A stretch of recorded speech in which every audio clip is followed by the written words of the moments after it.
Banner formation showcases 80 honorary banners of the hero unit troops, bearing glory from the past. The banners symbolize heroism and victory and will always propel the People's Army to forge ahead.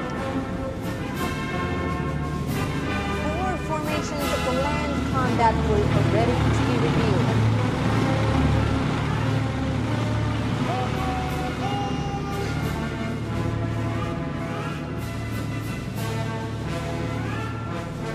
Marching towards us is the ground assault formation, grouped in an arrow-shaped array. The Type 99B tank features strong striking abilities, powered with information. The Type 100 tank and the Type 100 fighting vehicle are highly intelligent and capable of coordinated combat. The new generation armored PLA Army's ground assault forces demonstrate the strong ability of capturing strongholds with mobility and piercing fortification.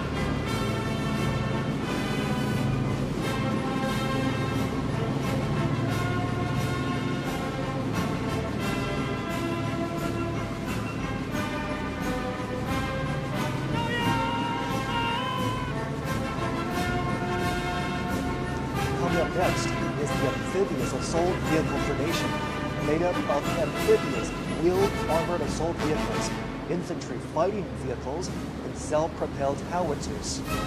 Capable of storming the shoreline for assault with strong mobility and flexibility, they are key armaments for the Marine Corps to take the lead in landing operations and make key area seizure.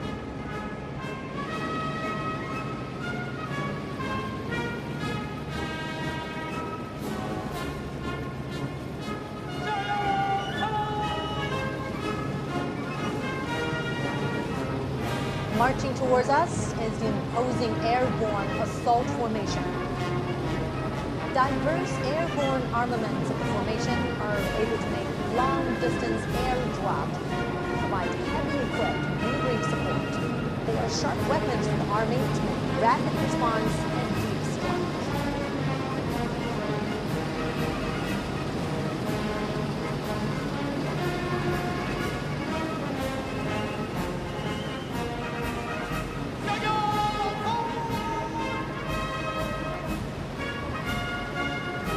Marching forward is the formation of long-range artillery for subjugation and precision strike.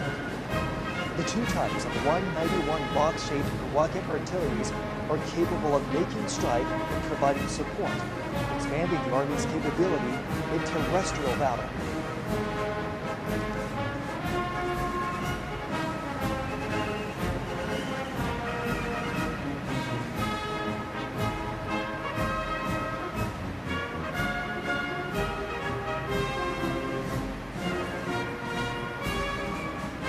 Next to be reviewed are 3 formations of the Maritime Combat Group.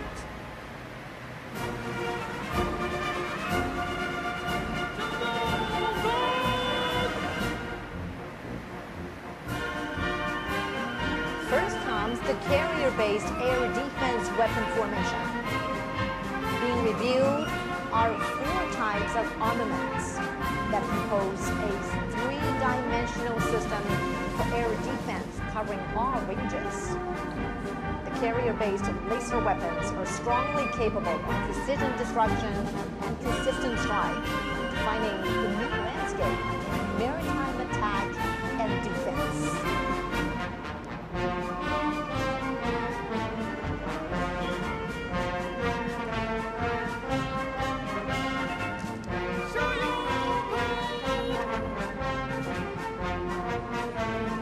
The anti-ship missile formation consists of NG-15 missile, and NG-19, NG-17, and NG-20 hypersonic missiles.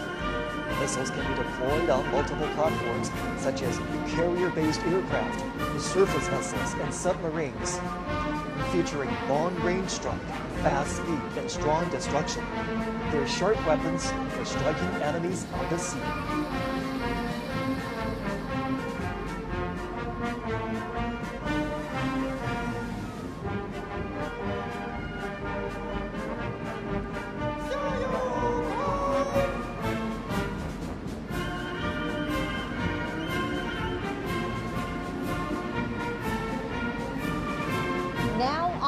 parade is the underwater weapon formation.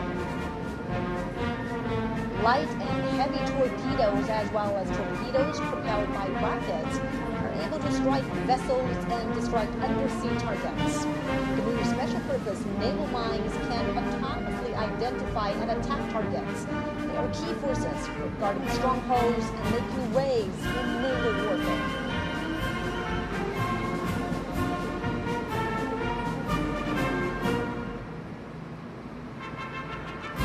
Three formations of the Air Defense and Anti-Missile Operations Group will be inspected.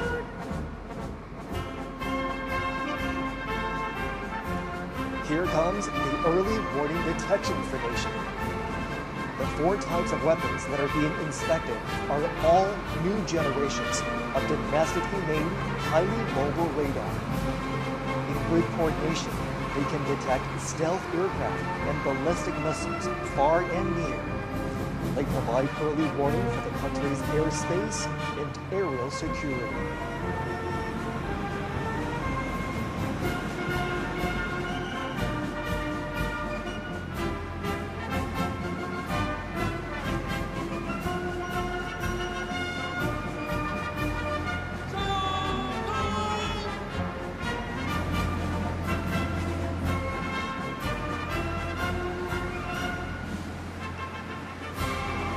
Under review now is the anti-aircraft combat formation. It's a heroic unit which has accomplished glorious wartime feats. 6 types of ground-to-air missiles, including Hung-Chi-20, Hung-Chi-19, and Hung-Chi-29, are now being made public at Tiananmen. They can carry out multi-range and multi-layered anti-ballistic defense, capable of fighting against all ranged threats from the air.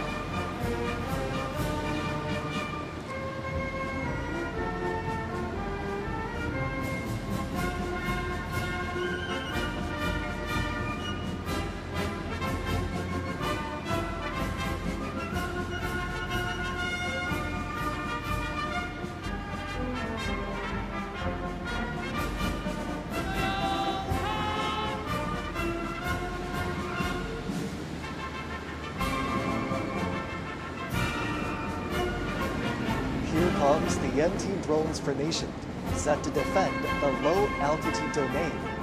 It includes anti-drones missile and artillery systems, high-energy laser weapons, and high-power microwave weapons. The trio can work together to disable and destroy enemy drones.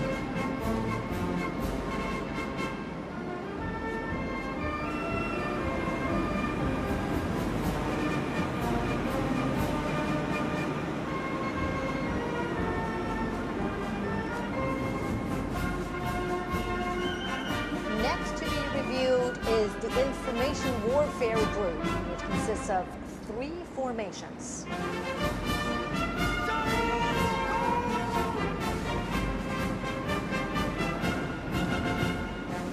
Driving towards us is the Cyberspace Combat Formation.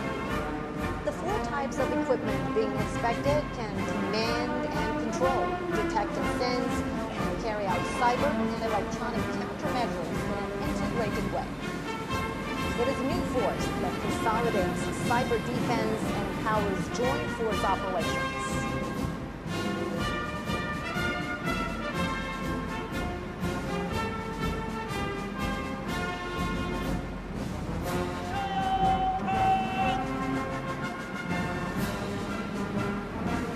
Here comes the Electronic Countermeasure Formation. 5 types of their key equipment are displayed. They can detect and monitor all frequencies and subdue the enemy forces precisely. They are capable of aerial and space countermeasures and disconnecting the enemy networks. They are a crucial force in securing victory on joint multi-domain battlefields.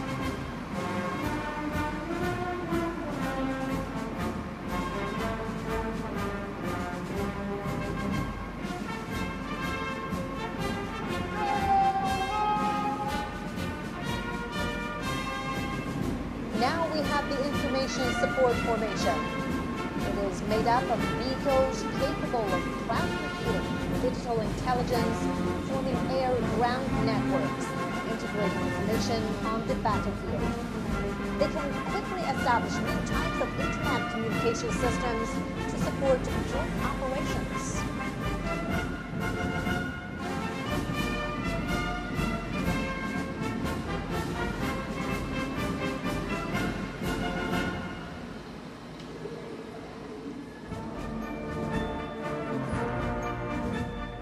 Next to be inspected is the unmanned combat group, consisting of 3 formations.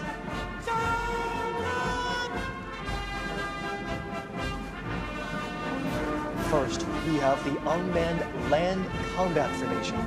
These unmanned vehicles can carry out various tasks such as reconnaissance, assaults, mine and bomb defusing and removal, and squad assistance.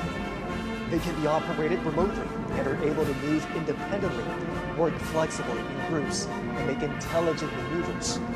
With that, the Army can make coordinated operations between manned and unmanned forces.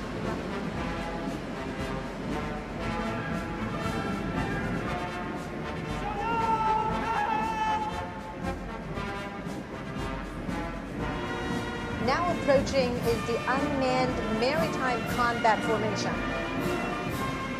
Being reviewed now are new types of unmanned underwater vehicles and unmanned surface vehicles, as well as underwater mine deployment systems, which are capable of hit deployment and blockade, independent target identification, and group-based attacks.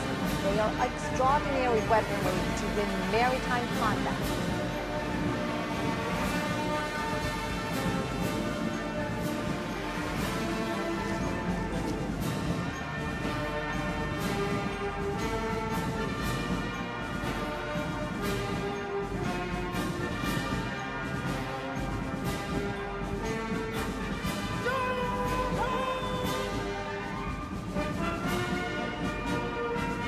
Passing by next is the unmanned aerial combat formation.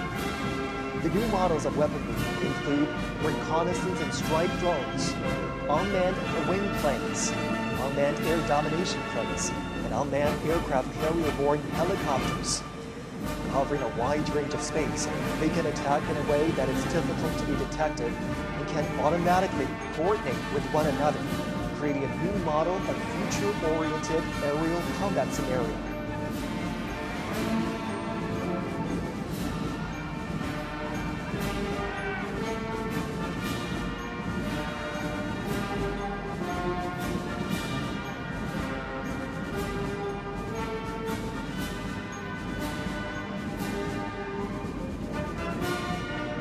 The 2 formations of the Logistics and Equipment Support Group are to be reviewed.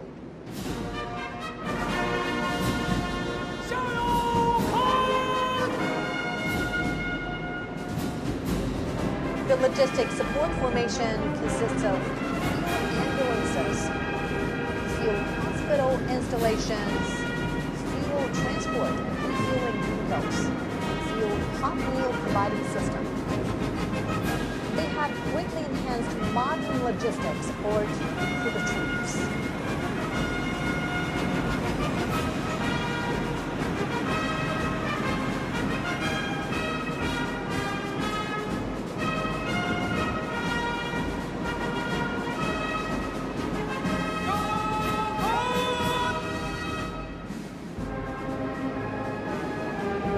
Among the equipment support formation are light repair vehicles, wheeled emergency rescue and repair vehicles, disassembled and assembled repair vehicles, and electromechanical maintenance vehicles. A rugged armored hospital for weapons and equipment.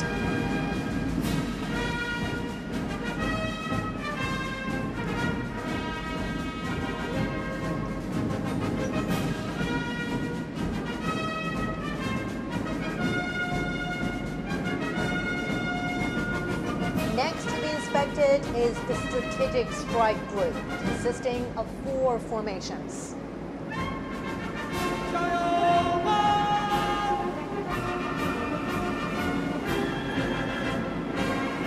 First, we have the Cruise Missile Formation, with naval, air, and rocket forces being organized into a joint group.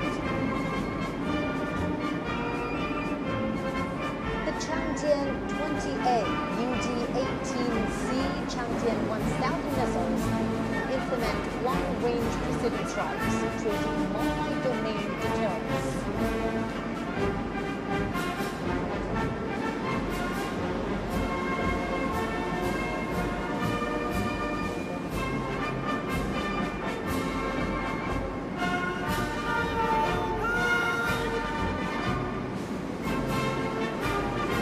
Speed is key to victory. Now we have the hypersonic missile formation. The new types of missiles, UG-21, Dongfeng 17, and Dongfeng 2016, can fly at an extremely high speed, excel at breaking through blockage, and hit targets with high precision. They're vital to victory during all-weather combat.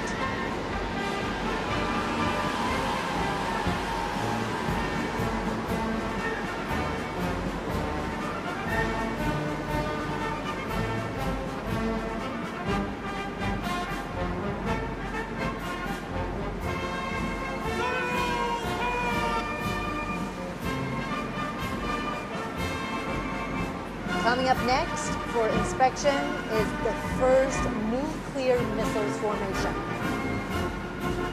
The heavyweight weapons in the group include Jinlei-1 air-based long-range missile, Jilang-3 submarine-based intercontinental missile, Dongfeng 61 land-based intercontinental missile, and the new land-based intercontinental missile of Dongfeng 31. It's the first time the China showcases its nuclear force command sea and air together. They are mighty strategic deterrents to safeguard national sovereignty and dignity.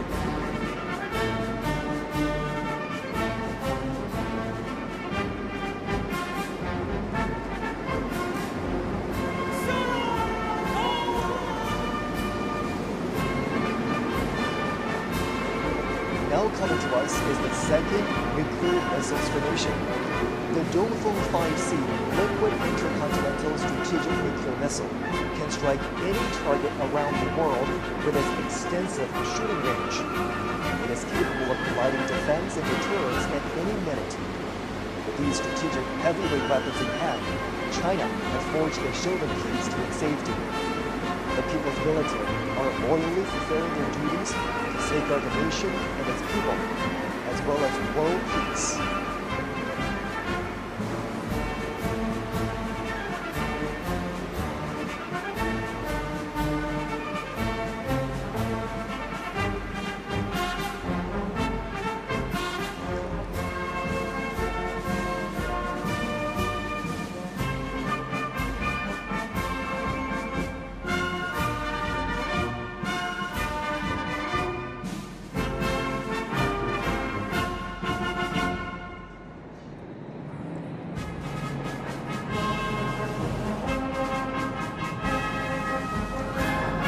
Echelons will soon arrive for inspection. The aircraft featuring early warning and reconnaissance, long-range strike, aerospace control operations, strategic delivery, and logistic support will show the PLA's increasing air combat capabilities.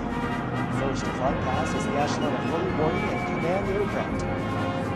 The echelon of Kongjin 500A early warning planes and J-16 fighters. The echelon of Kongjin 600 early warning planes. J-15T shipboard fighters pass through in turn for inspection. The development and deployment of the latest domestically made early warning aircraft has markedly improved PLA's capabilities in command and control, early warning and detection, and coordinated strike. Now approaching is the echelon of special purpose aircraft. Under the escort of J-16 fighters, Y-9 anti-submarine patrol aircraft, electronic reconnaissance aircraft, radar jamming aircraft, and 3 E-formations. The deployment of various types of special purpose aircraft has significantly increased the PLA's abilities in maritime and air reconnaissance, control and surveillance, and electromagnetic neutralization.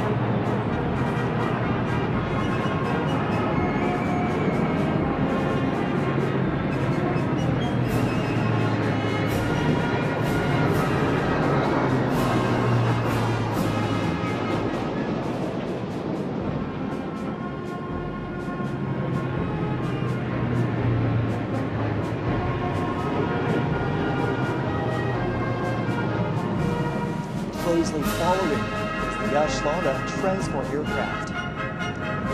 Y-20A transport planes and Y-20B transport planes make up two V formations and are flying in a combat mode.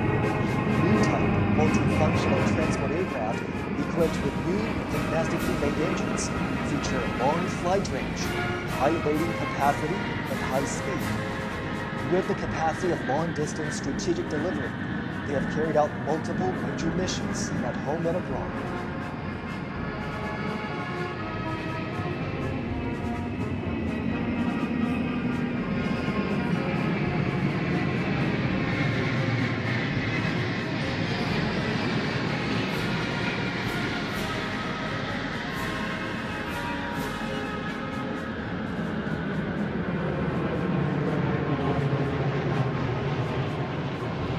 Now flying over is the echelon of bombers, composed of three V formations that consist of H-6N strategic bombers, H-6K bombers, and H-6J bombers.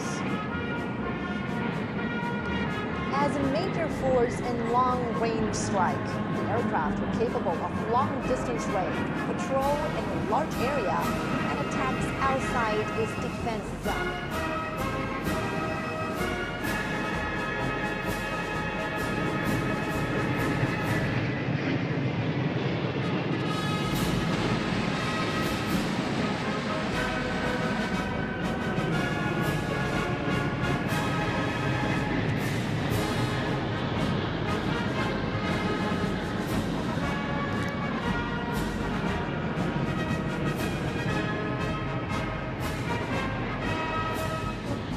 Now flying over Tiananmen Square is the Echelon of 3 Yunyou 20A airborne refueling tankers, which are ready to refuel H-6N bombers, J-16 fighters, J-20 fighters.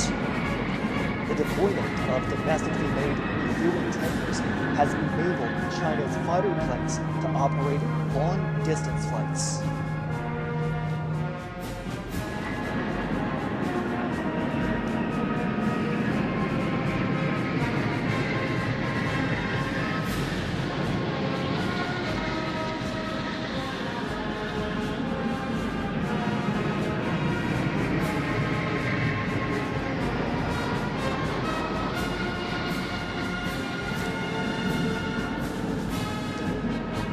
Now approaching are two V formations of fighter jets that include J-16D, J-20, J-35A, J-20S, and J-20A.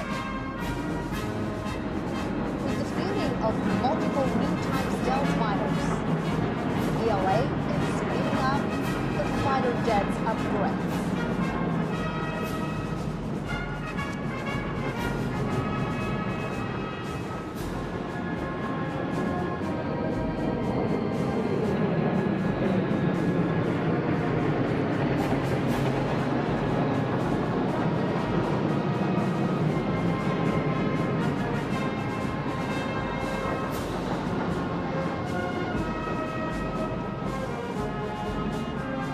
Now, above in the sky is the echelon of carrier-based aircraft composed of two V formations of J-15DH, J-15D2, J-35, and J-15T carrier-based aircraft. From ski jump takeoff to catapult takeoff, from a single type to multiple models, China's carrier-based aircraft has undergone a leapfrog development.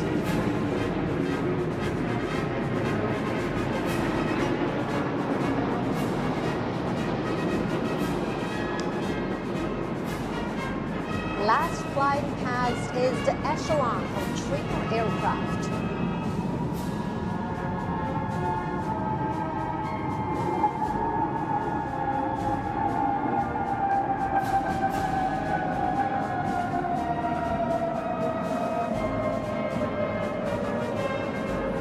Seven J-10 aerobatics planes stage an aerial display of 14 colored smoke trails, symbolizing the 14 years of war of resistance against Japanese aggression and the bright prospects for the 1.4 billion Chinese people striving for national rejuvenation.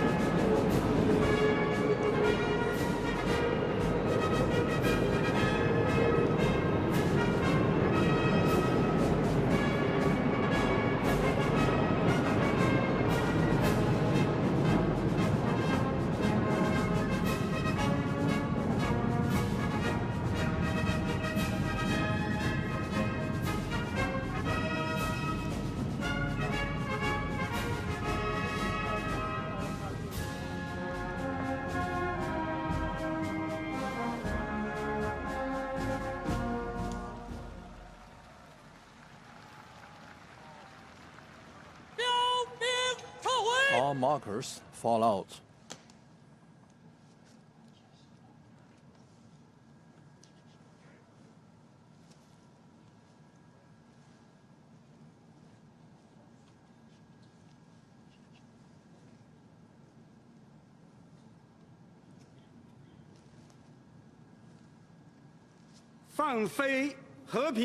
Release the peace staffs.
The commemoration of the 80th anniversary of the victory of the Chinese People's War of Resistance against the Japanese aggression and the World Anti-Fascist War has now concluded.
summit as guest countries. The red carpet has been rolled out for international dignitaries.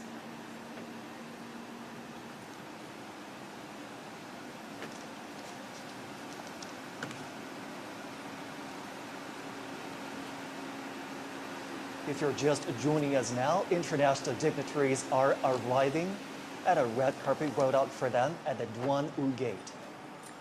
Now here comes Kamal al-Wazir, the presidential envoy of the Arab Republic of Egypt, and he's also the deputy prime minister of Egypt.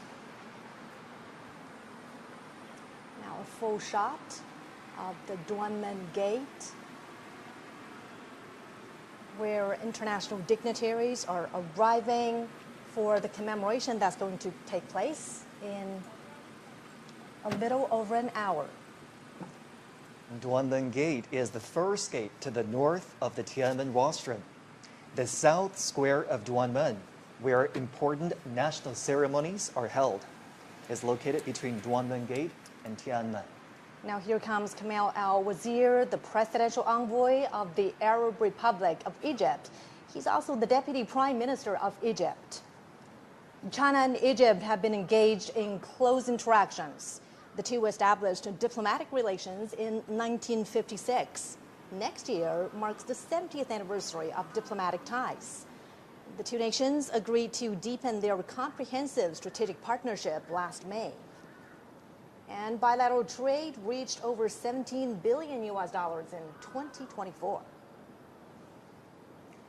Now, as two nations with ancient civilizations, they're also increasing their exchanges.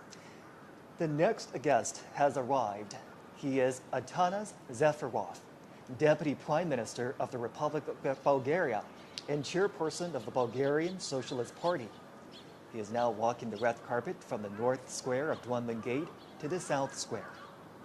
China and Bulgaria have a deep traditional friendship.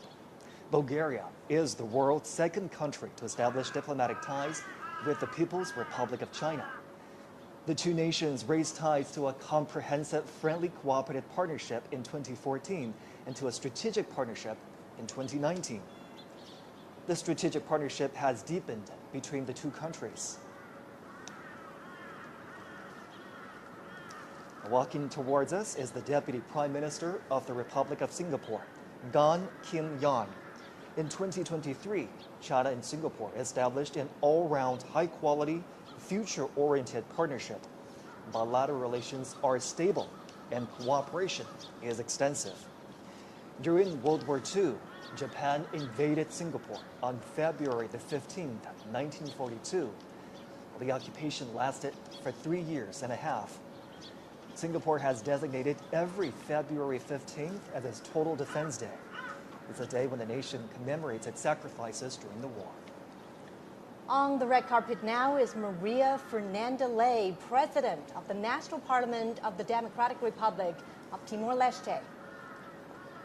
China and Timor-Leste enjoy traditionally friendly relations. Timor-Leste announced its independence on May 20th, 2002.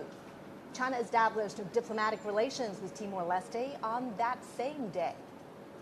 And in 2023, the two countries elevated bilateral ties to a comprehensive strategic partnership. They reached consensus on the overall direction to build a China-Timor-Leste community with a shared future in July last year. And this February, the first direct flight was launched between the two nations. Now comes Jorge Rodriguez, President of the National Assembly of the Bolivarian Republic of Venezuela.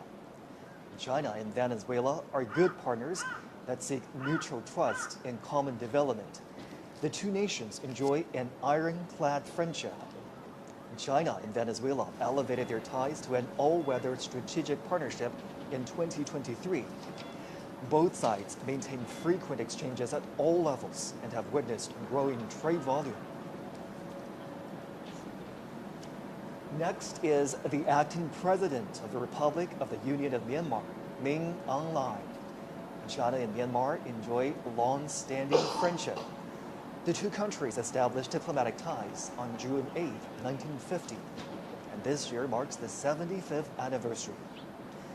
The two countries have steadily advanced their friendly relations, and they are actively building the China-Myanmar community with a shared future. During World War II, Chinese expeditionary forces fought Japanese aggressors in Myanmar, then known as Burma. They safeguarded the passage to southwestern China and supported the people of Myanmar in their fight for independence. And next is Speaker of the National Assembly of the Republic of Korea, Woo Won-sik, and his wife. China and South Korea are neighbors and cooperative partners. The two countries established diplomatic ties in 1992 and elevated relations to a strategic cooperative partnership in 2008. China is the largest trading partner of South Korea. South Korea is the second largest trading partner of China. The two countries have 228 pairs of sister provinces and cities. The Chinese people fought side by side with the Koreans to resist Japanese aggression and colonialism. The old site of the Provisional Government of the Republic of Korea has been preserved in China. Next is President of the Republic of Maldives, Mohamed Muizzu. The president made his first state visit to China in January 2024 and was the first foreign leader to visit China that year. The two heads of state upgraded their relations to a comprehensive strategic cooperative partnership. Trade cooperation between the Maldives and China began in 1981. Since then, they have maintained good momentum, with tourism a significant part. Chinese tourists comprise the biggest share of Maldives' international tourism. They have expanded exchanges and cooperation in key sectors such as education, culture, and health. Now, Prime Minister of the Republic of Armenia, Nikol Pashinyan. Also accompanying him is his wife. China and Armenia have maintained healthy and stable momentum in bilateral ties since establishing diplomatic relations in 1992. Their ties were upgraded to a strategic partnership on August 31st, when Chinese President Xi met with Prime Minister Pashinyan in Tianjin. In 2024, bilateral trade rose 15% to $1.8 billion. In January 2020, their mutual free visa policy took effect. The two nations enhanced their connectivity by launching their first direct civilian flights in September 2024. Walking on the red carpet right now is the Prime Minister of the Slovak Republic, Robert Fico. In 2024, he paid a visit to China as the two sides celebrated the 75th anniversary of diplomatic ties. And during that visit, China and Slovakia elevated their relations to a strategic partnership. China and Slovakia have maintained a positive momentum in the development of their relations and steadily expanded their cooperation in various fields. Slovakia was a guest of honor in the fourth China Central and Eastern European Countries Expo in Zhejiang province this May. And as the Second World War dragged on, the Slovaks launched a resistance movement against Nazi Germany. With unremitting courage and determination, the Slovakian people contributed to victory in the World Anti-Fascist War. If you're just joining us here on CGTN, you're looking at live pictures of the Duanmen Gate near Tiananmen Rostrum, where international dignitaries have been arriving. We've been tracking the arrival of heads of state and government for you right here on CGTN. And the motorgates keep pulling up. International dignitaries are arriving at the red carpet rolled out in their honor. And some of the guests attending today's commemoration previously attended the Shanghai Cooperation Organization Summit in Tianjin, which just concluded in the northern port city. And in that summit, the leaders jointly issued the Tianjin Declaration. Now comes the president of Mongolia, Ukhna Hurosa, and his wife. China's land border with Mongolia is the longest at 4,710 kilometers.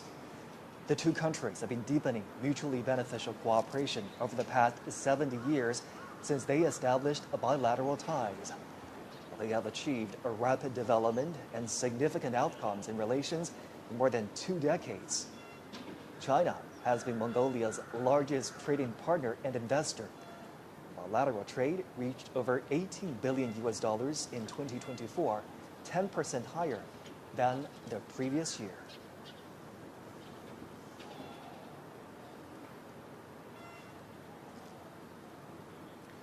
And this is the president of Turkmenistan, Serdar Berdimuhamedov.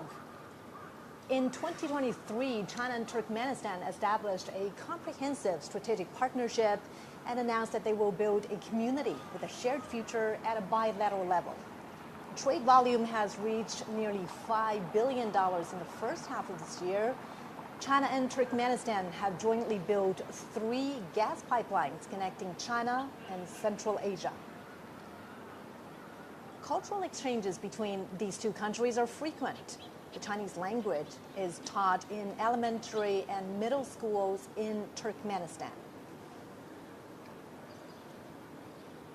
On the red carpet now, our first Secretary of the Central Committee of the Communist Party of Cuba and President of the Republic of Cuba, Miguel Diaz-Canel, and his wife. Cuba was the first country in Latin America to establish diplomatic ties with the People's Republic of China. This year marks their 65th anniversary. In the past 65 years, China and Cuba have always trusted and supported each other, setting an example for unity and cooperation between socialist countries and mutual assistance with sincerity among developing countries. In World War II, Cuba provided military support and supplies to the Allied forces. Now on the red carpet is President of the Kyrgyz Republic, Sadir Japarov. China and Kyrgyzstan are connected by mountains and rivers, and the two peoples are connected heart to heart. Their relations have seen great development in recent years. In 2023, the two countries established a new era all-round strategic partnership and announced the building of a China-Kyrgyzstan community with a shared future of good neighborliness and shared prosperity. China is Kyrgyzstan's largest trading partner.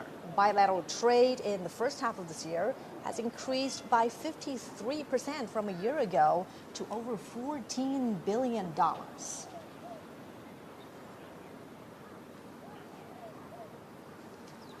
We're watching live pictures now from the Duanmen Gate, where international guests are arriving for a welcome ceremony here.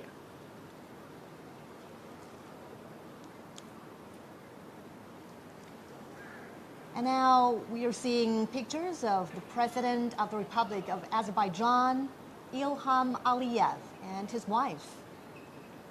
President Aliyev has visited China several times. China-Azerbaijan ties have been close despite the long distance and have strengthened in recent years. The two countries have had close, high-level communications in recent years. This April, the two heads of state announced a comprehensive strategic partnership between China and Azerbaijan. And on the red carpet now are Prime Minister of Malaysia, Anwar Ibrahim, and his wife. China and Malaysia have long-standing friendships. And of course, this friendship is born out of their long history, cultivated by cultural integration, strengthened in mutually beneficial cooperation, and forged in difficult times. In April, they agreed to build a high-level strategic China-Malaysia community with a shared future. During World War II, overseas Chinese in Malaysia launched a fundraising campaign for China's war of resistance against Japanese aggression. Over 1,000 Nanyang volunteer mechanics and drivers sacrificed their lives, while transporting military supplies on the Yunnan-Burma highway to the front lines in China.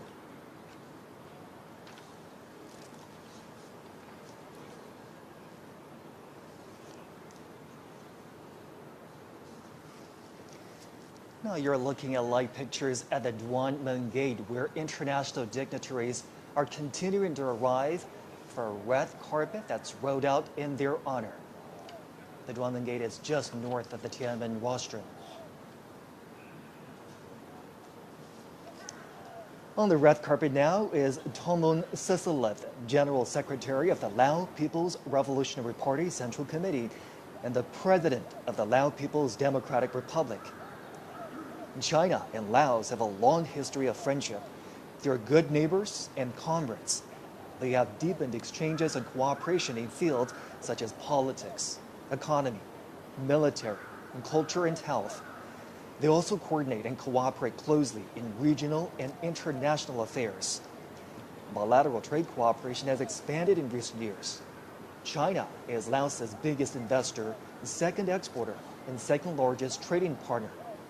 The China-Laos Railway has earned the name of the Golden Passage due to record volume of passengers and freight.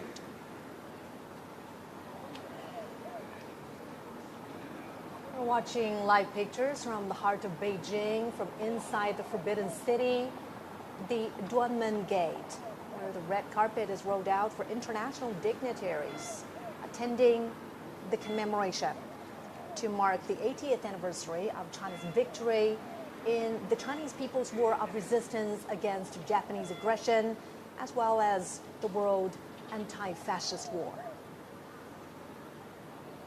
Heads of state and government are continuing to arrive at Duanmen Gate. This is just north of the Tiananmen rostrum. It's a short walk to the Tiananmen rostrum. China held another commemoration to mark its V-Day 10 years ago in 2015. And it was in that commemoration that heads of state, as well as leaders from international organizations, also attended. This is certainly a show of solidarity.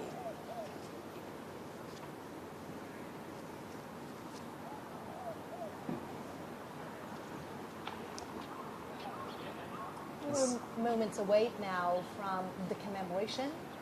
It's going to begin in less than an hour. And now the next guest has arrived. The President of the Republic of Serbia, Aleksandar Vučić, and his wife. President Vučić has always promoted China-Serbia cooperation and exchanges. The two nations are advancing the high-quality development of a China-Serbia community with a shared future. They are ironclad friends who help each other in hard times. 80 years ago, people from the two nations significantly contributed to the victory of the anti-fascist war in the battlefields of Asia and Europe. China and Serbia have trusted and supported each other for a long time. On the red carpet now is President of the Republic of Tajikistan, Emomali Rahmon. President Rahmon is an old friend of China and the Chinese people. He's been to the country more than 20 times. China-Tajikistan relations are at their best with frequent high-level exchanges. Last year, the two countries announced a comprehensive strategic partnership. And from this higher starting point, they will build a China-Tajikistan community with a shared future. Prime Minister of the Islamic Republic of Pakistan, Shehbaz Sharif. Pakistan was one of the first countries to recognize the People's Republic of China. The two are ironclad friends and all-weather strategic cooperative partners. They are deepening their strategic mutual trust and practical engagement. And China has been Pakistan's largest trading partner since 2014. China is also the largest foreign investor in Pakistan.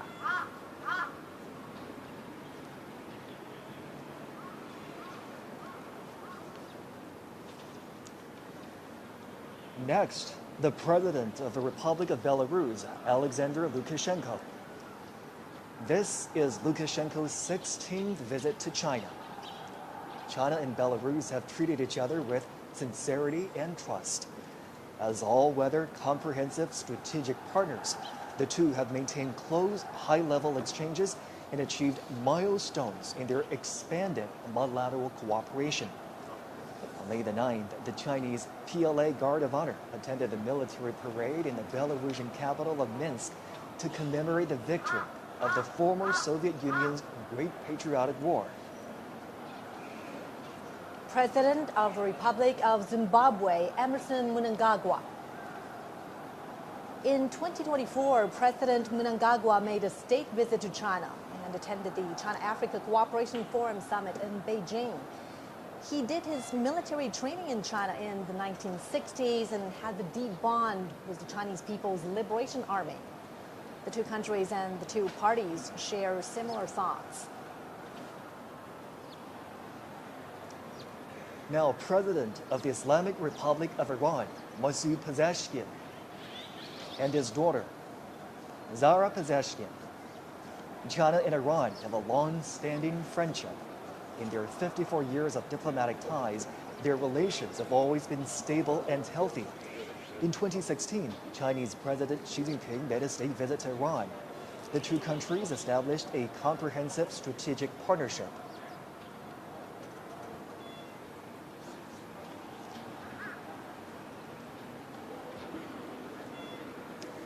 Next is the President of the Republic of the Congo, Denis Sassou Nguesso.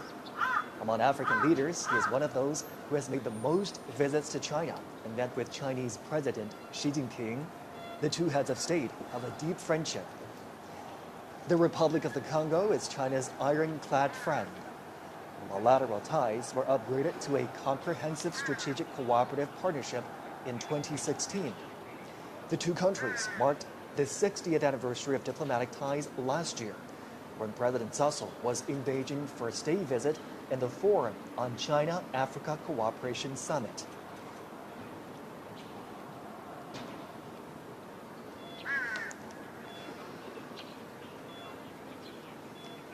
Next, the King of Cambodia, Norodom Sihamoni. China and Cambodia have enjoyed long-standing friendship. The two peoples have interacted for their mutual benefit. This April, they elevated bilateral relations to an all-weather China-Cambodia community with a shared future in the new era.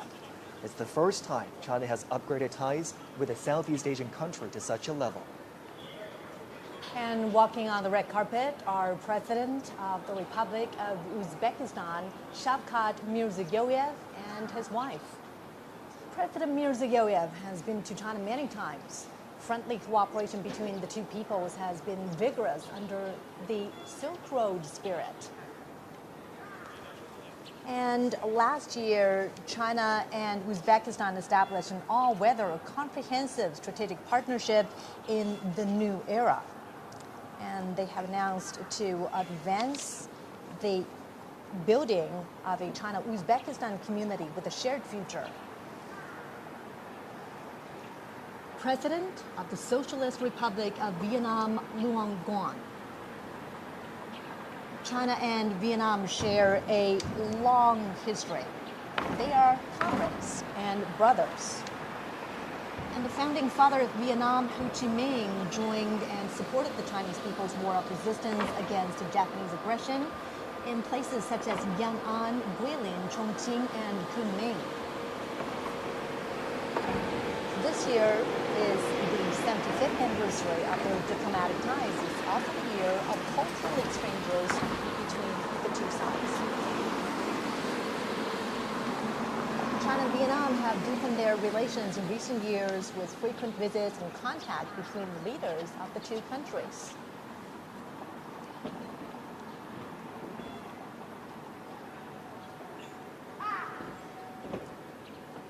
And now, Prime Minister of Nepal, KP Sharma Ali, and his wife.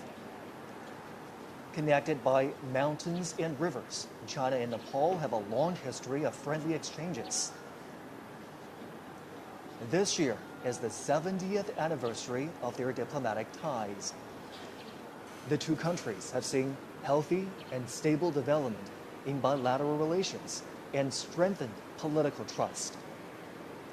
China and Nepal have also expanded cooperation in various fields and under the Belt and Road Initiative. In 2019, their relations were upgraded to a strategic partnership of cooperation featuring everlasting friendship for development and prosperity. And this partnership continues to deepen. And again, CGTN is bringing you live pictures from the heart of Beijing, the Duanmen Gate, which is to the north of the Forbidden City.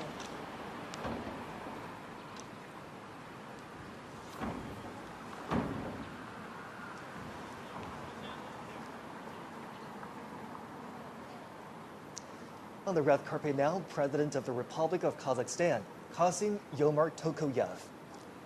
China and Kazakhstan relations have been tested by changes and challenges, but they always remain at a high level. China and Kazakhstan raised bilateral ties to a permanent, comprehensive strategic partnership in 2019. In 2022, they pledged to build a community with a shared future defined by lasting friendship, a high degree of mutual trust, and sharing weal and woe. In June, Chinese President Xi Jinping was in Kazakhstan for the second China-Central Asia Summit. There, the leaders agreed to forge a China-Central Asia spirit of mutual respect, mutual trust, mutual benefit, and mutual assistance for the joint pursuit of modernization through high-quality development. The two countries have achieved milestones in educational, cultural, scientific, and technological cooperation. The two countries have 26 pairs of sister provinces and cities. Beijing and Astana, their capitals, are sister cities. Next is the General Secretary of the Workers' Party of Korea and President of the State Affairs of the Democratic People's Republic of Korea, Kim Jong-un. China and the DPRK established diplomatic ties on October 6, 1949. The DPRK was one of the first to establish ties with the People's Republic of China. Linked by mountains and waters, China and the DPRK are friendly neighbors.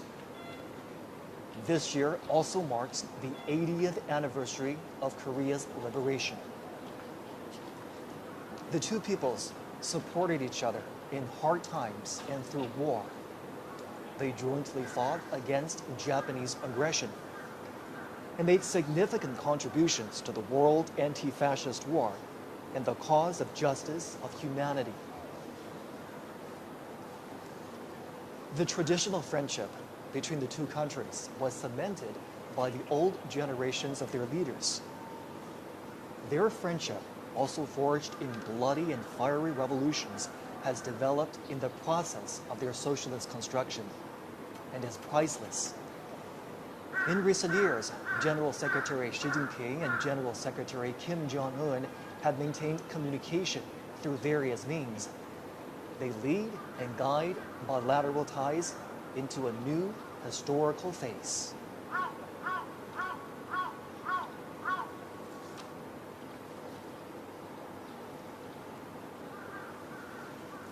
At the invitation of Chinese President Xi Jinping, dozens of heads of state and government will attend today's commemoration in Beijing.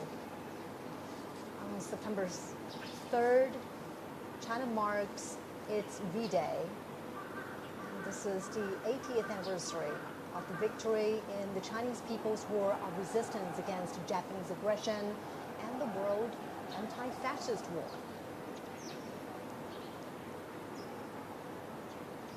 Again, another look at the Duanmen Gate just north of the Tiananmen rostrum. The red carpet has rolled out to welcome the arrival of international dignitaries. We've been tracking the arrival of heads of state and government for you right here on CGTN. One by one, their motorcades pulled up, and the leaders arrived for the commemoration of the 80th anniversary of the victory of the Chinese People's War of Resistance against Japanese aggression and the World Anti-Fascist War. A commemoration ceremony and a grand military parade are going to take place on Tiananmen Square and along Chang'an Avenue in less than an hour. We have different teams of reporters covering this event for us. Obviously, the military parade will be the highlight of the day and the highlight of the commemoration. We do understand that new armaments and equipment will be shown in that military parade. They are domestically made, and also they are all active combat gear. And at this moment, the Tiananmen Square is decorated and ready for the commemoration. Troops and armaments, as we speak, are lining up along Chang'an Avenue. They're ready for the inspection of the Commander-in-Chief.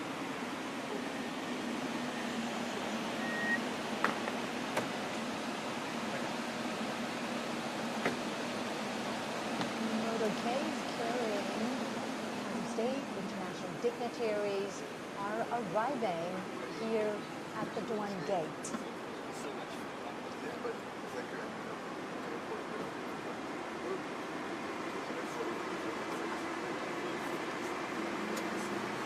On the red carpet right now is President Prabowo Subianto of the Republic of Indonesia.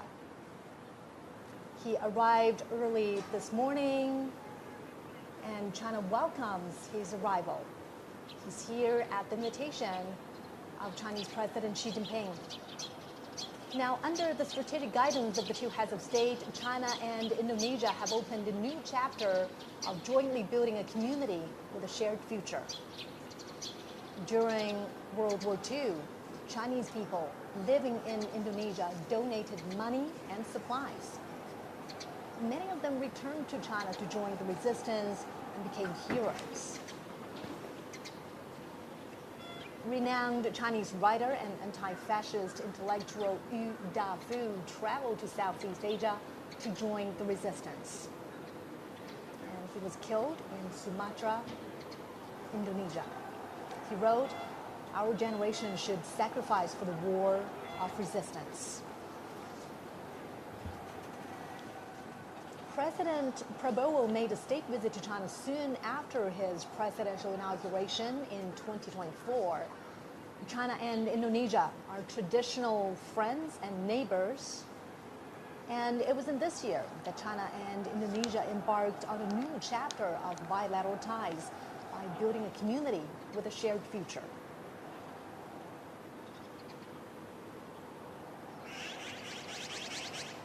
International dignitaries are continuing to arrive at Duanmen Gate, just north of the Tiananmen Rostrum in the heart of the Chinese capital. There, a red carpet has been rolled out in honor of the visiting dignitaries. They are heads of state and government who will be participating in the commemoration today of the 80th anniversary of the victory of the Chinese People's War of Resistance against Japanese aggression and the World Anti-Fascist War. Later on, a military parade will take place on the Chang'an Avenue, an east-to-west major thoroughfare, cutting right through the heart of the Chinese capital, Beijing. CGTN will have full coverage of the commemoration today. Make sure you do stay with us right here on CGTN.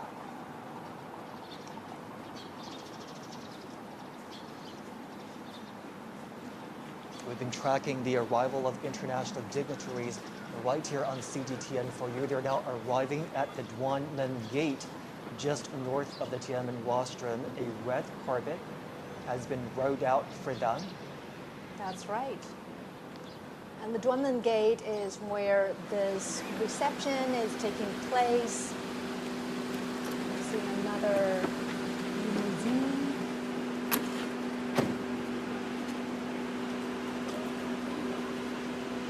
President of the Russian Federation, Vladimir Putin. Putin has been to China many times since 2013, either for state visits or international conferences. Relations between China and Russia are at their historical best. Their ties are characterized by long-term friendly good neighborliness and mutually beneficial win-win cooperation. In the new era, China-Russia relations are more self-confident, firm, and resilient. From May 7th to 10th, President Xi Jinping made a state visit to Russia and attended commemorations in Moscow of the 80th anniversary of the victory of the Soviet Union's Great Patriotic War. In World War II, China was the main battlefield in Asia, and the Soviet Union was the main battlefield in Europe. They were central to resistance and combat against Japanese militarism in Nazi Germany. They made decisive contributions to the victory in the World Anti-Fascist War. China and Russia are expanding mutually beneficial cooperation in all aspects. Bilateral trade has reached a high of over $244 billion last year. And China and Russia have active cultural exchanges and close cooperation at local levels. They have 168 pairs of sister provinces and cities, and there are also dozens of provincial-level economic partnerships.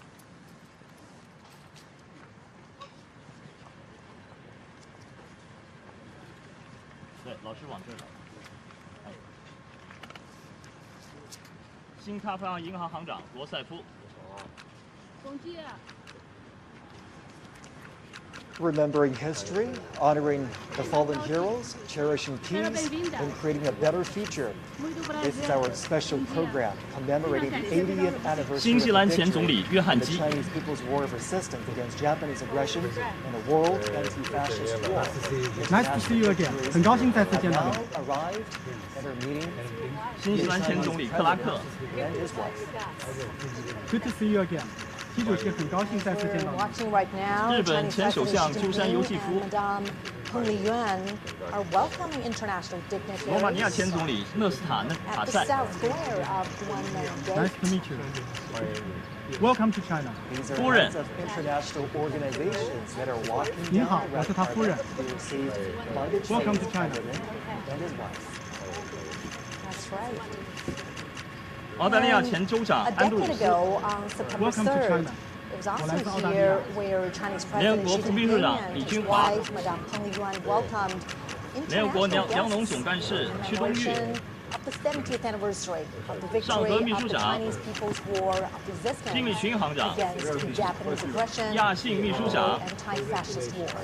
上合反恐机构主任吉安条约组织秘书长独联体秘书长欧亚经济委员会执行委员会主任 Many of 希腊前总理帕潘德里欧 today, 意大利前总理达莱马 Shanghai 瑞士前总理毛莱尔 Tianjin, 比利时前首相莱特姆 匈牙利外长 That's 西 right, 亚尔 and 多 President Xi says Welcome. that Welcome. SCO is a 主席您好，劳雷很高亚诺兴见到 for 你。 world peace and development.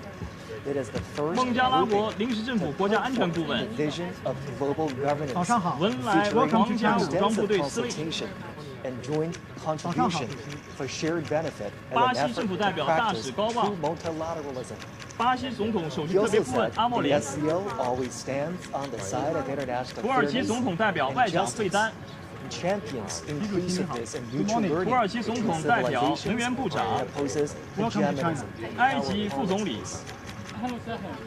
新加坡副总理严金勇 And also at that Tianjin summit, President Xi 委内瑞拉全国 proposed 代表大会主席 global 罗德里格 governance 斯 initiative. 保加利亚副总 He 理 calls 扎 on 菲罗夫 members to adhere to sovereign Welcome. equality, 我来 abide 自保加利 by 亚，很高兴见到 international 你 rule。of law, practice 东帝汶议长 multilateralism, 费尔南达 advocate the people-centered approach, 韩国国会 focus 议长 on 吕 taking 元 real 直 actions.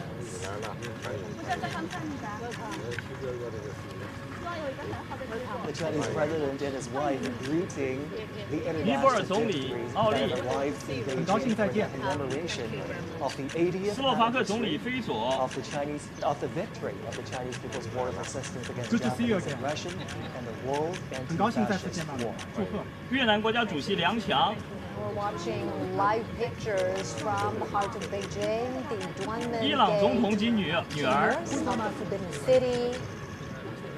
Dozens 敏昂莱代总统， state leaders of international organizations 阿塞拜疆总统和夫人， on the red carpet. In about half an 马尔代 hour, 夫总统， the commemoration ceremony Welcome will to China. begin 很高兴再次见到你。武契奇总统和夫人， As part of this commemoration, a grand military parade will also take place. 蒙古总统和夫人， Monuments are standing by ready along Chang'an Avenue as we speak. 津巴布韦总统姆南加古瓦， Welcome to China. 很高兴再次见到你。刚果布总统萨苏，哈萨克斯坦总统托卡耶夫， Early morning in Beijing, Xi 印尼 Jinping 总 is 统普拉博沃， broadcasting live to a global audience. Thank you for being here. 亚美尼亚总理及夫人， 西哈莫尼 President 国王 is saying to his guests, welcome, welcome. 米尔基耶夫总统和夫人，昨天的会见非常好。 As 卢卡申科总统， international guests are arriving, later on they will pose for a group 拉赫 photo. 蒙总统， And here's what we know about the commemoration that will 扎帕罗夫 happen 总 later 统， today. The Chinese president will deliver an 比尔 important 德穆哈梅 speech 多夫 at 总 the 统， commemoration. 通伦 And 总 the 统， commemoration includes a massive military 很 parade, 高兴再次见到你。 which is composed of Welcome two to China. parts, the inspection of the troops and the march past, lasting approximately 70 minutes. Welcome to China. 总书记，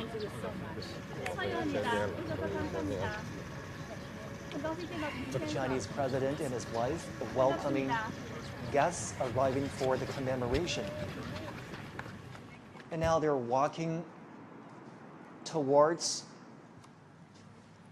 a group photo where the arriving international dignitaries will take a group photo together with the Chinese president. We are certainly marking a significant anniversary today on September 3rd. China is commemorating the 80th anniversary of the victory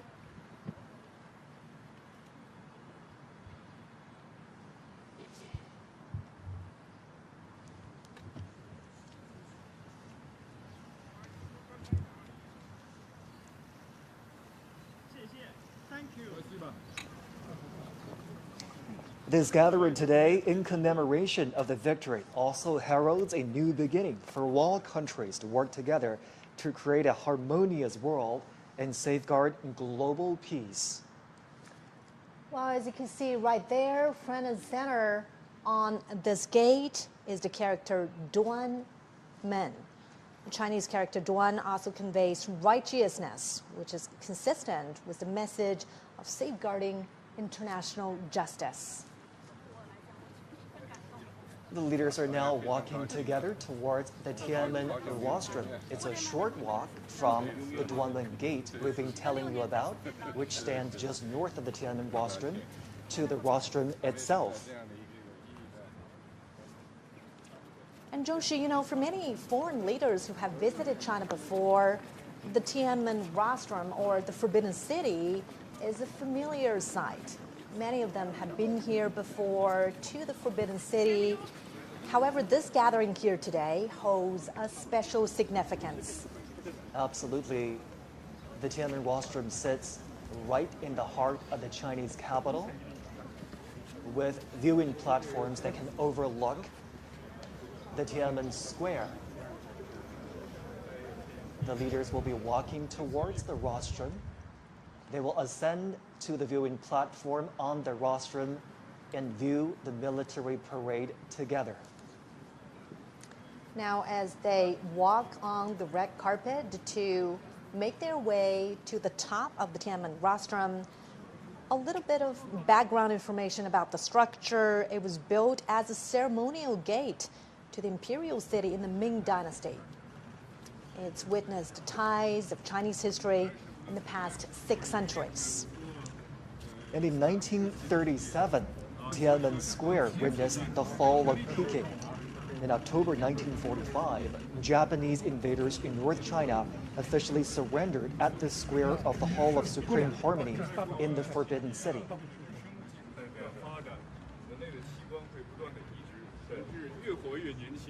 Today's commemoration is certainly a big national event, a military event as well, as troops and armaments are standing by ready for the inspection.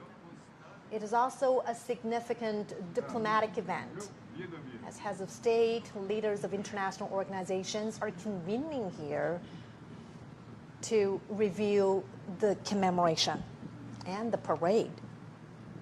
The leaders are making full use of this time as they walk together to the Tiananmen rostrum, engaging in friendly chit-chat and conversations. And today, the Tiananmen rostrum, steeped in the depths of history, will again witness new glory.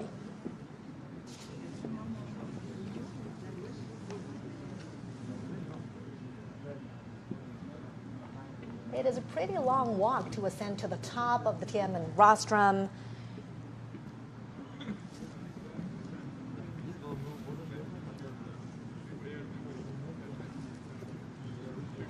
"80 decades ago, World War II ended with over 100 million casualties among soldiers and civilians worldwide. Chinese casualties were more than 35 million. And today is about commemorating the victory in that war, in the Chinese People's War of Resistance against Japanese aggression, as well as the World Anti-Fascist War. And now the leaders are arriving at that expansive viewing platform up on the Tiananmen rostrum.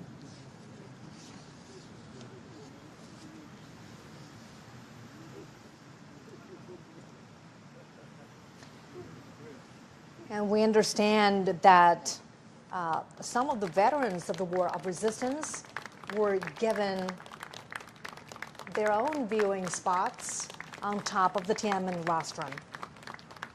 Crowds are welcoming China's top leader, as well as international dignitaries. We are seeing veterans sitting there, and President Xi Jinping and international dignitaries are shaking hands with a 99-year-old veteran, 100-year-old veteran from the 8th Route Army, 94-year-old veteran from the 8th Route Army, 102-year-old veteran from the new 8th Route Army, and from South China Guerrilla Force, 100-year-old veteran from the Kuomintang.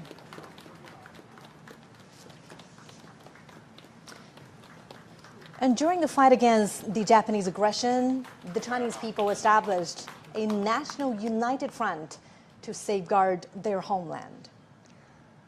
Obviously, the Chinese president was very pleased to see the veterans present up on the Tiananmen rostrum. He even introduced the veterans to his guests there, shaking hands with the veterans, greeting them, welcoming them to this very important commemoration. And the veterans represent the legacies of this long-fought war. And their spirit of resilience, of peace, of perseverance still echo on every inch of China's soil now. It's certainly a very heartwarming scene there to have the veterans seated up on the Tiananmen rostrum. They are the real heroes and role models, and they motivate us to keep pushing forward. The victory of the Chinese People's War of Resistance against Japanese aggression is a glory shared by the Chinese nation and also people worldwide who stand for justice.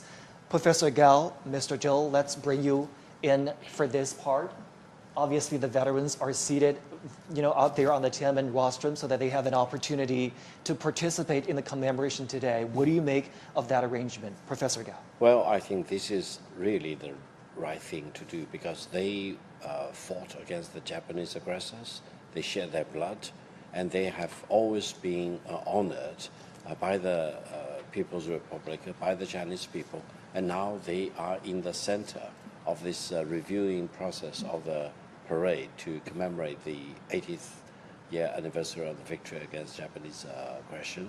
And I think we all hail them as the real heroes defending China's sovereignty and territorial integrity and fighting off the Japanese aggressors. Real heroes and real witnesses, not only to the atrocities of the war, but more importantly to the final victory.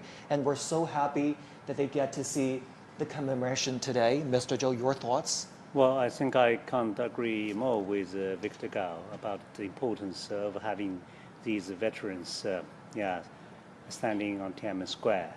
I think it's rare, It won't be easy for us to see these people right now because they're all very old people, but they're still alive, but they can still see how strong China is today, in which they have made their due and a great contribution. So I think that is indeed a great honor for them to be there and for us to see them there.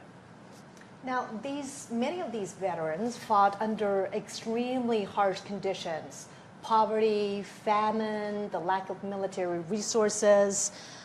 What does their perseverance teach us about the spirits of, resilience and courage? And, besides honoring them in events like this, what more could we do, Professor Gao, to really weave their legacies more into everyday life? I think these veterans 80 years ago, or more than 80 years ago, fought against Japanese aggressors not only as soldiers, but they were true representatives of the Chinese nation, true representative of the Chinese culture and the Chinese civilization. In their bodies, I can see the most splendid and the glorious part of the Chinese civilization. So they became the epitome of the Chinese nation. They became the epitome of the Chinese civilization. And by shedding blood for their own motherland, by fighting off foreign aggressors, they set an example for the future generation. So now we honor them as our national hero, and the younger generation draw inspiration from these veterans and learn lessons from them, and we become redoubled in our commitment to defending peace and defending China and defending the Chinese culture and ultimately the Chinese civilization. Obviously, we're commemorating this day. We're inviting veterans up on the Tiananmen rostrum to carry on the spirit of the war of resistance against the Japanese aggression. Mr. Zhou, how do we do that? How do we make sure that the spirit of perseverance, the spirit of never surrender, the spirit of defending your motherland lives on in today's world? Well, these people are actually old soldiers, right? And old soldiers never die. So what they have left us are actually a litany of fine traditions. But if you look at the PLA today, you would find it so interesting to see that how small they were at that time and how ill-equipped they were at that time. But on the contrary, today, China is almost the opposite, right? China is having the largest armed force in the world, and in a moment we're going to see all the modern weaponry and combat platforms. But still, this kind of fine traditions are basically in the heart and in the blood of our modern-day soldiers, because that's really, really matter, for us, if you are going to another war. So you have to think of where you come from, right? And what kind of traditions are already placed in you. So these people basically are the very sources of a fine tradition. How can remembering their sacrifices and contributions inspire values that are still relevant today? Professor Gao. Well, I think they are the true Chinese nationals and our heroes. But allow me to mention, behind these veterans, I also see those who fell on the battleground. who really sacrificed their lives for the Chinese nation. So I think we not only see these veterans who are the true representative of those heroes fighting against Japanese aggressors, but they are also representatives of all the millions of the Chinese soldiers who shed their blood, who sacrificed their life, and they too become the national heroes for the current generation of the Chinese nation and the future generations. And I think by honoring them, we honor ourselves, we honor our national history and our Chinese civilization, and we honor peace. That is the most important thing. You know, we talked about international solidarity towards ending the Second World War, and the international solidarity is also present today with the turnout of those international dignitaries that have arrived in Beijing. You're looking at live pictures of the Tiananmen Square that's fully decorated for the commemoration today. There are the year-marking installations that show the years 1945 and 2025.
Today is September 3rd.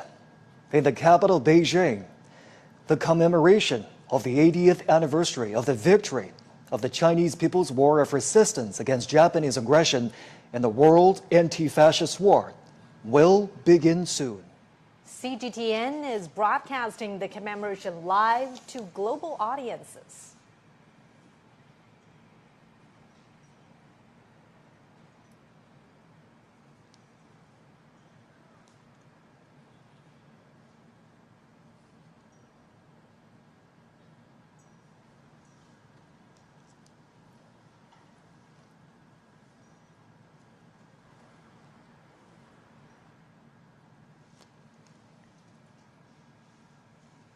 We're now watching live pictures from the Tiananmen Square.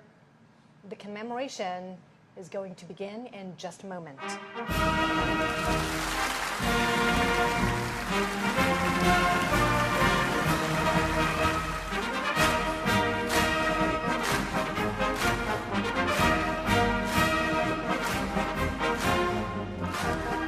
State and party leaders Xi Jinping, Li Qiang, 赵乐际、王沪宁、蔡奇、丁薛祥、李希 and Han Zheng have come to the Tiananmen rostrum.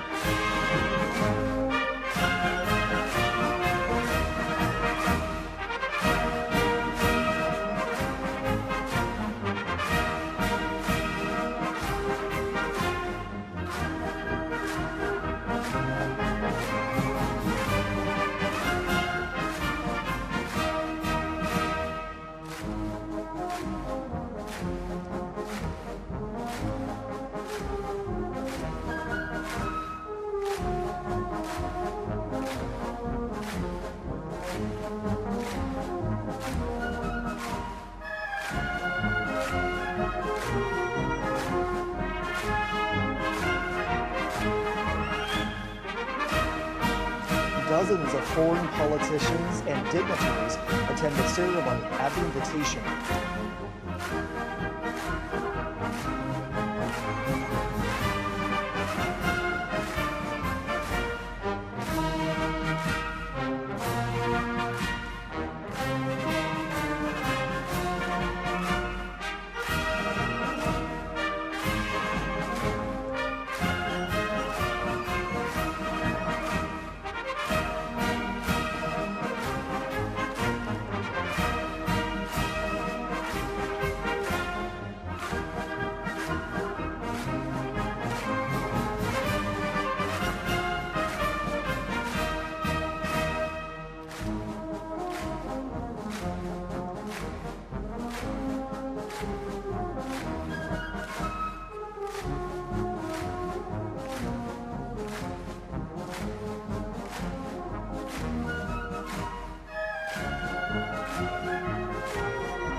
Also present on the Tiananmen rostrum are senior officials of the CPC Central Committee, the Standing Committee of the National People's Congress, the State Council, the Supreme People's Court, the Supreme People's Procuratorate, the National Committee of the Chinese People's Political Consultative Conference, and the Central Military Commission.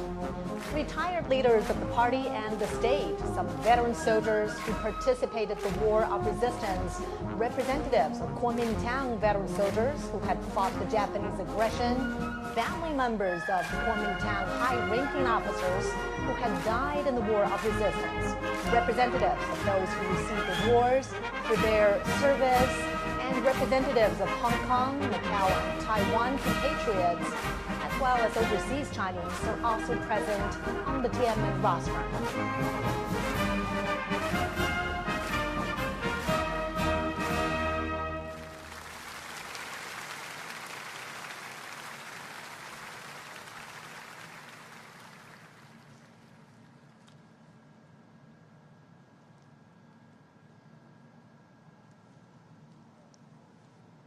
And we could see the obelisk, the monument to the people's heroes.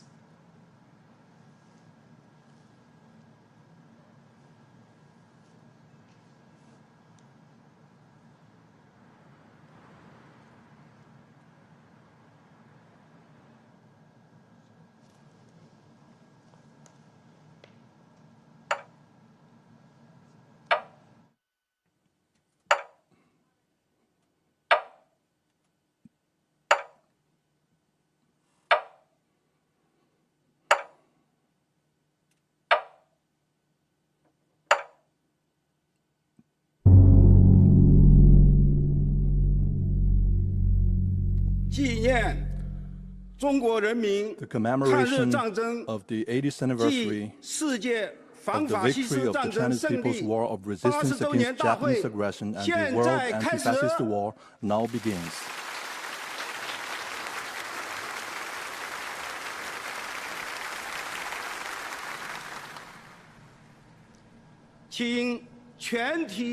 Please all rise and stand at attention. Fire the gun salute.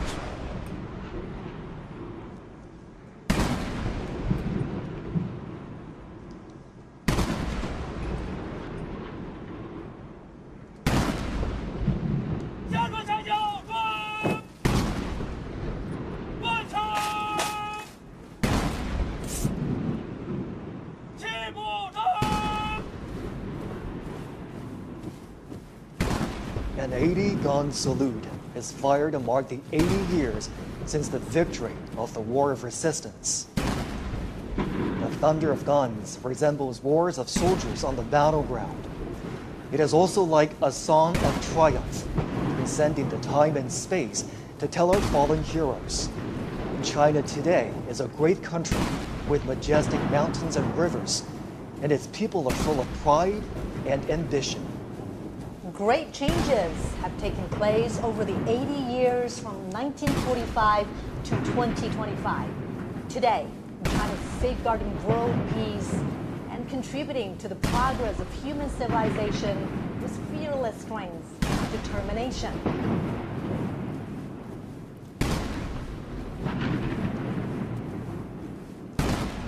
The Great Wall symbolizes the unyielding spirit of the Chinese nation. This great nation never bows to any enemy or any force. Those who dare to invade us are doomed to crash into the iron Great Wall with bloodshed.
Chinese people's deep love towards the motherland can be seen from the steadfast gaze of the honor guards.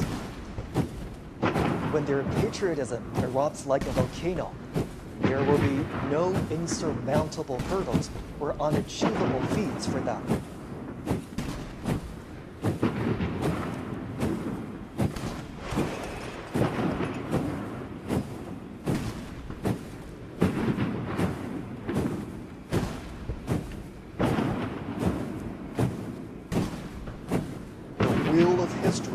Never stops.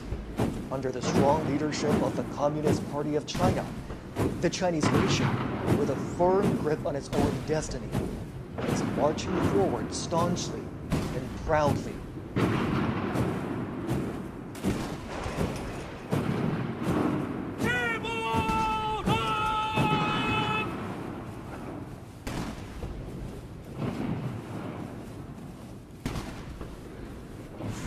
monument of the people's heroes to the national flagpole.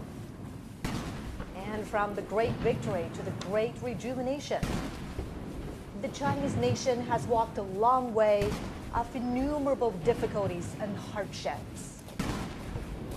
This is a road to national independence and people's liberation. It is also a road to national dignity, prosperity, and strength, and a road to Chinese modernization and a global community with a shared future.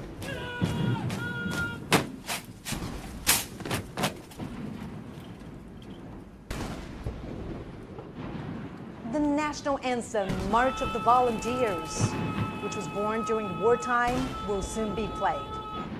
It was written in 1935 in the early years of the war against Japanese aggression.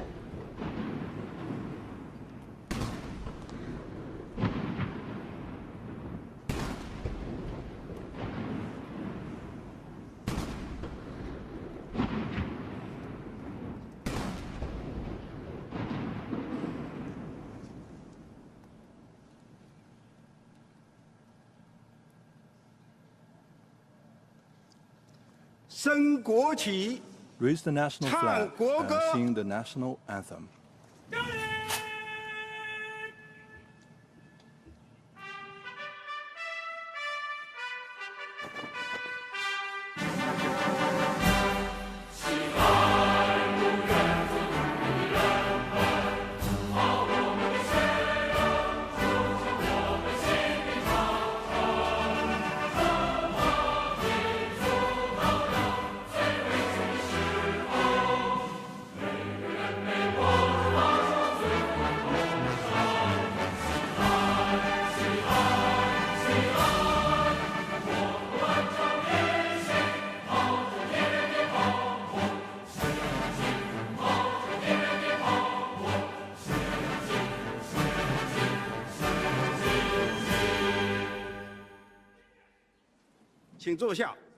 Please be seated.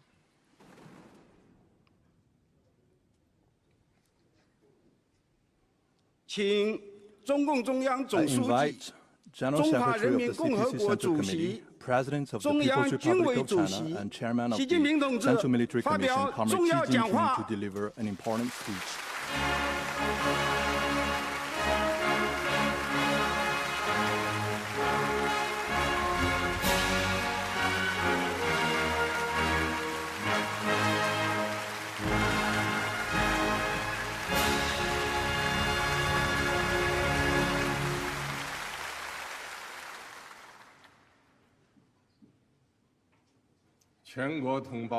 All my fellow Chinese across the nation, Your Excellencies, heads of state and government, and representatives of international organizations,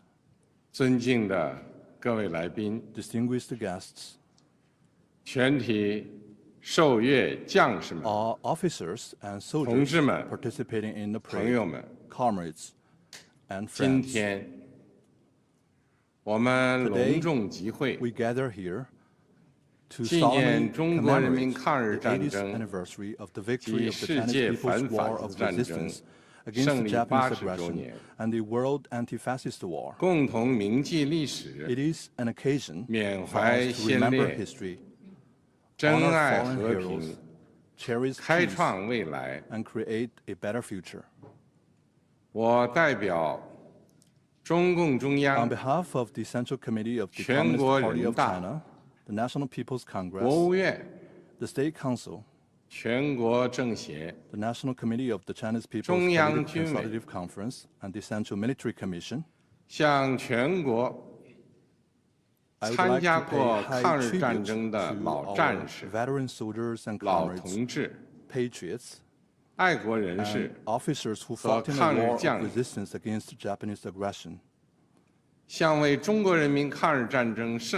to the Chinese nationals from home and abroad who made important contributions to our victory.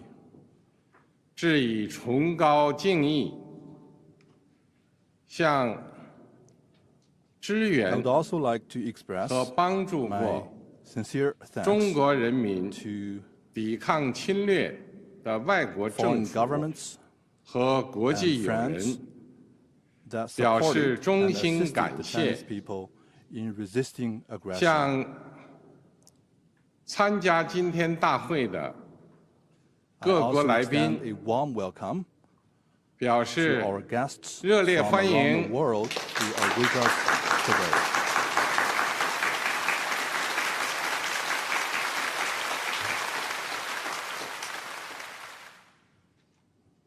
同志们、朋友们， and friends. 中国人民抗日战争 The Chinese people's war of resistance against the Japanese aggression was the Great War fought with tenacity 在 and 中国 valor. 共产党倡导建立的 Under the banner of the 抗日民族统一 National 战线 United 旗帜下 Front， against Japanese aggression established 中国人民 at the 以 initiative 铮铮 of 铁 the 骨 Communist Party of 战 China, 强敌， the Chinese people 以 stood 血 up 肉之 to 躯 fight the formidable 筑长 enemy 城， within iron will, 取得 and formed a 近代 great 以 war 来 with flesh and blood to 反抗 defend 外 the 敌入 nation, 侵 and 的 ultimately achieved 第 the 一次 first complete 完 victory 全胜利。 in resisting foreign aggression in modern times. 中国人民抗日战争 The Chinese 是 people's 世 war 界 of 反 resistance 法西 against 斯 the 战 Japanese 争 aggression 的 was 重 an 要组 important 成 part 部 of the 分。 world anti-fascist war. 中国人民以巨大的 With huge 民族 national 牺牲， sacrifice, the Chinese people 为拯救人 made 类文 major 明、 contributions 保 to 卫 saving 世界 human 和平 civilization and 做出 safeguarding 了 world 重大 peace. 贡献。历史警示我们， History cautions us 人类命运休 that 戚与共， humanity rises and falls together. 各个国家、各个民族只有 Only 平 when 等相 all 待、 countries and 和 nations 睦相处 treat、each other 守 as 望 equals, 相助， coexist in 才 peace 能维 and 护 support each 共 other, 同安全， can we uphold common 消灭 security, 战争根源， eradicate the root cause of 不 war, 让历史悲 and 剧 prevent 重演。 the reoccurrence of historical tragedies. 同志们、朋友们， Comrades and friends, 中华民族是不畏强暴 the，Chinese nation is the 自立 great 自 nation 强 that 的 is 伟大 never 民族。 intimidated by any bullies 当年 and always values 面对 independence 正 and 义与 forges 邪 ahead. 恶、光明 In the 与 past, 黑 when 暗、 faced with critical struggles 进 between 步与 good and 反动 evil, 的 light and 生死 darkness, 较量， progress and reaction, the Chinese 中 people 国人民同仇 rallied 敌忾， together to defy 奋起 the 反 enemy. 抗，为国家生存而战， They fought for the 为 survival 民 of the 族复 country, 兴而战， for the rejuvenation 为 of the 人 Chinese 类正 nation, 义而 and for 战。 justice of the whole humanity. 今天，人类又面 Today, 临和平还是战争、 humanity again has to choose 对话 between 还 peace 是对 and 抗、 war, dialogue 共 and 赢还是 confrontation, 零和的抉择。 win-win cooperation and zero-sum game. 中国人民坚定站在历史正 The 确 Chinese 一边， people firmly stand 站 on 在 the right 人类 side 文 of 明 history 进步 and the 一边， progress of human civilization. 坚持走和平发展道 We 路， will remain committed to the path 与 of 各国 peaceful 人民 development 携手构 and join 建 hands with all 人类 peoples 命 around the 运共 world 同体 in。building a community with a shared future for humanity. 中国人民解放军 The Chinese People's 始 Liberation 终是 Army has been 党和人 and 民 will always be 完全可以 the 信赖 heroic 的 armed 英 forces that 雄 the 部队。 party and the people can fully trust 全军 and 将 rely 士 on. 要忠实履行神圣 All 职 service 责， members should 加快 faithfully 建设 perform their 世界 sacred 一 duties, 流军队， speed up the building of a 坚决维 world-class 护 military, 国家主 and 权、 firmly 统 safeguard 一， China's 领 sovereignty, 土完整， unity, and territorial integrity. 为实现中华民族伟大 All 复兴 service members should 提 provide 供战略支 strategic 撑， support for the great 为 rejuvenation of the 世界 Chinese 和 nation 平与发 and make 展 greater 做 contributions 出 to the 更大 peace 贡 and 献。 development of the world.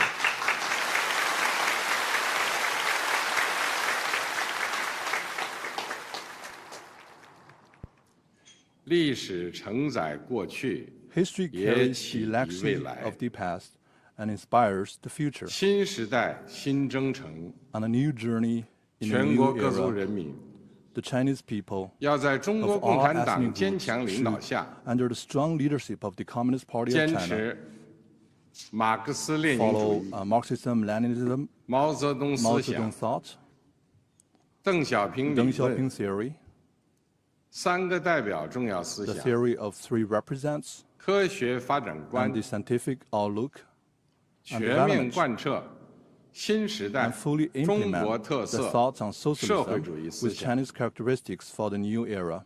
坚定不移走中国特色 We 社 should 会主 stay 义道 firmly 路 on，the path of socialism with 传 Chinese 承和弘 characteristics 扬 and carry 伟 forward 大 the 抗 great 战精 spirit 神， of the war of 脱 resistance. 力奋发， We should press the 勇 head 毅 with 前行， enterprise and resolve, 为 and 中国 advance 式 in 现代 unity 化 the cause of building 全面 China 推 into a 进 great 强 country 国建 on 设 all fronts 民 and 族 realizing great 复兴 national 伟业 rejuvenation through 而团 China's 结奋 modernization. 斗。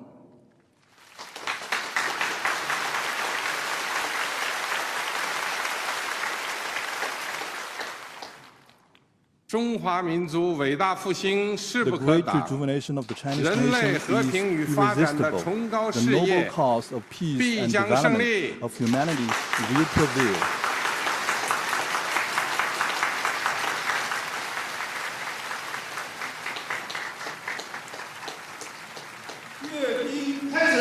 The military parade now begins. Markers in position.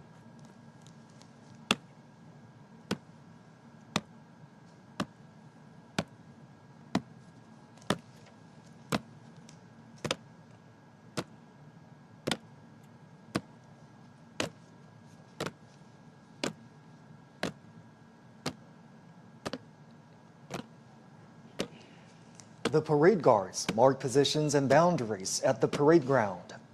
60 soldiers will line up in front of the eastern and western ornament columns on the Tiananmen Square.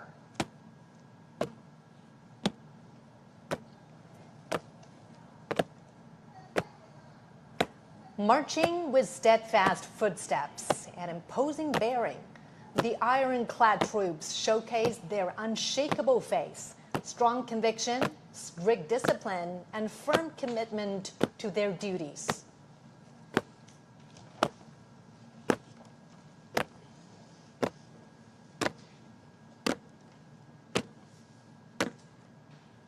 Standing firm on the ground of the motherland and bearing the hope of the Chinese nation, the heroic People's Liberation Army has forged ahead dauntlessly throughout wars, achieving great historic feats for the party and the people.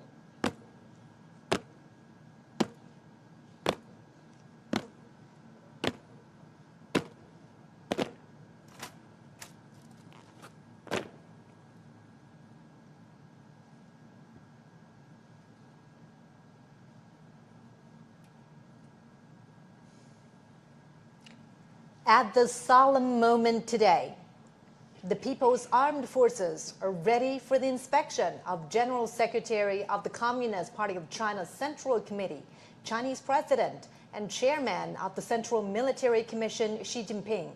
They are also ready to be reviewed by the party and the people.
Comrade Chairman, the troops for review are fully prepared. Please proceed with the inspection. Chief Commander of the Parade, Han Zhengxuan. Let's begin.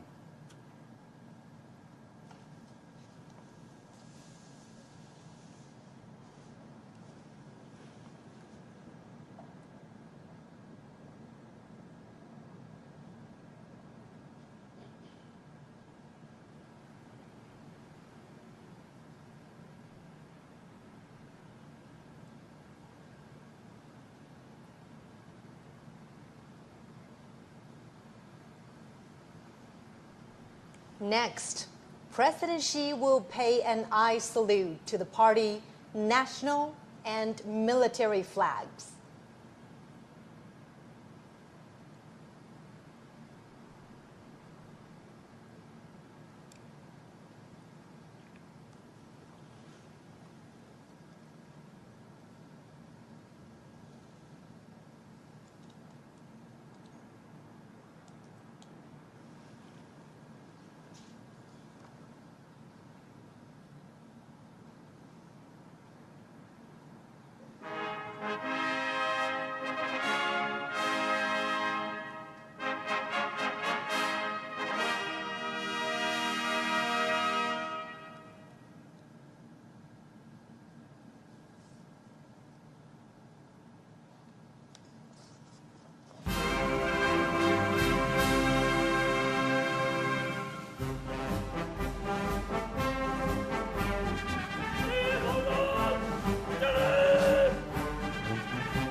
In a typical back and forth, President Xi says, "Salute to you, comrades." And the soldiers reply, "Hail to chairman." The president then says, "Comrades, thank you for your hard work." To which the soldiers reply, "We serve the people."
As you could hear right there, the phrase "serve the people" was written into the party constitution at the 7th National Congress of the Communist Party of China in 1945.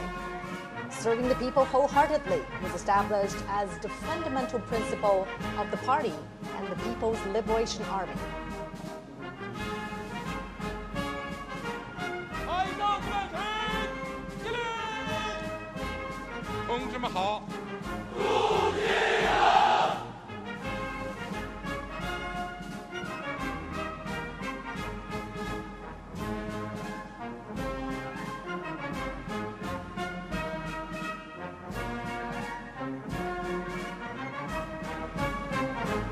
As President Xi's car rides past each segment of the troops, he greets the soldiers. The troops respond vociferously, paying respect and demonstrating their loyalty. 同志们辛苦了。 These phrases are used in inspections, parades, and other military gatherings.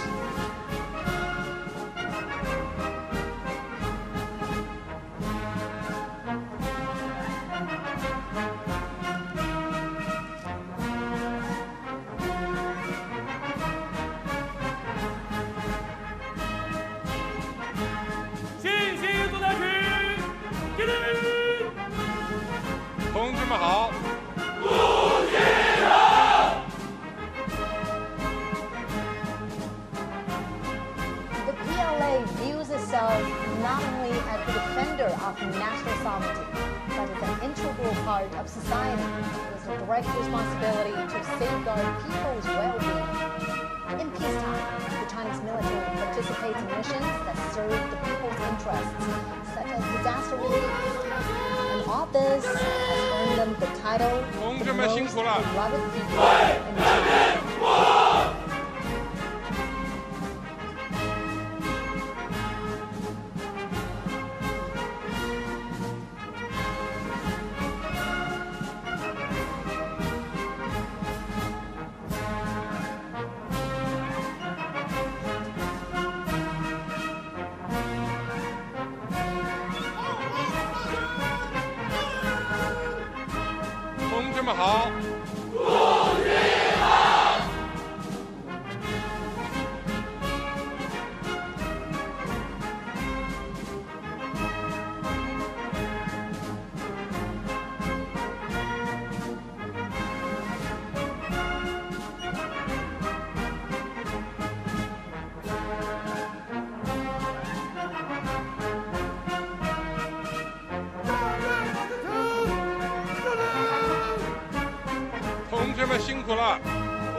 Now President Xi is heading back to the Tiananmen Wall Street.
When President Xi's car rides past the troops, the soldiers shout, "Follow the party's command, fight to win, forge exemplary conduct.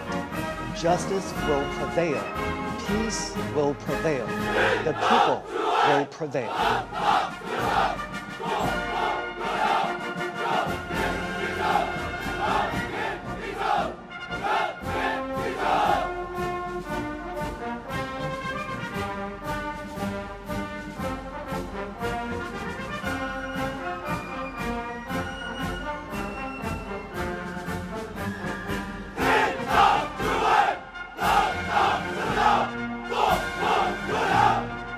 Yeah!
military's political orientation.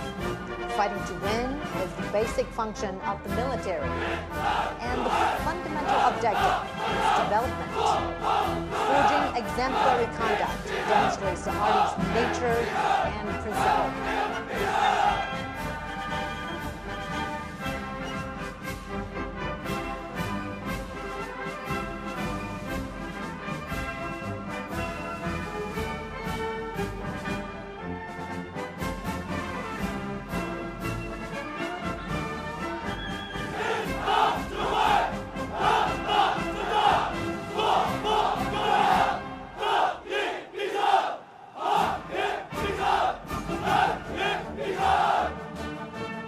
Justice will prevail, peace will prevail, the people will prevail. These three phrases were the closing lines in President Xi's speech 10 years ago, when the country marked the 70th anniversary of the victory of Chinese people's war of resistance against Japanese aggression and the World Anti-Fascist War.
The foot formations are now adjusting their lines. Vehicles and armaments are lining up. They will soon march to the Tiananmen rostrum.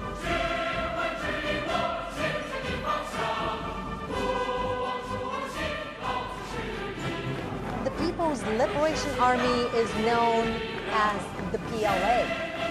In 1927, its frontrunners were founded by the Communist Party of China. It was originally called the Chinese Workers and Peasants Red Army. This year marks the 98th anniversary of the founding of the PLA.